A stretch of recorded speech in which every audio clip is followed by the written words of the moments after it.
አድምጥ አድምጪ አዛውንቷ እናት ገጠመኛዋን ትናገራለች።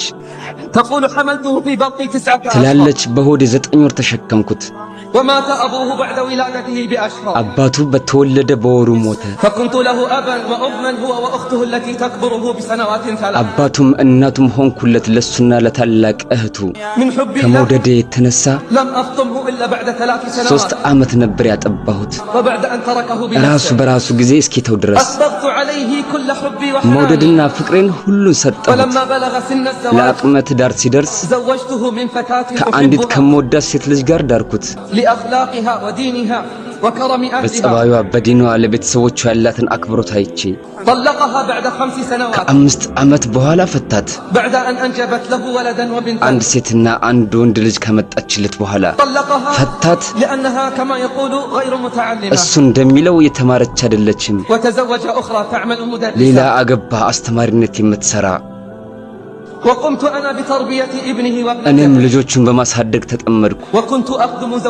ሚስቱንም እኻድም ነበረ። አስተማሪ ስለሆነች ደስተኛ ነበርኩ። ከጊዜ በኋላ ምግቤን አለመውደድ ጀመረች። አለችኝ እኔ ቤቱን በሚገባ አልተንከባከብኩም። ስለዚህ ሌላ የቤት ሰራተኛ ቀጠረች። ደሞዟንም መክፈል ጀመረች። ሰራተኛዋ በመጣች ጊዜ በአገልግሎቴ ተኩራሩ። እያደር አሰልቺ እንግዳ እየሆንኩ መጣሁ በልጄ ሚስት። እያደር አሰልቺ እንግዳ እየሆንኩ መጣሁ በልጄ ሚስት። በማያገባት መግባት ጀመረች እያለች ተወቅሰኛለች። በሰራተኛዋ ጉዳይ እንደገባሁ ነገር እንደውም በማይገባት ቃላት እንደምናገራት ወቀሰችኝ። እያደር ልጄ እኔን ያለማናገር ያዘ።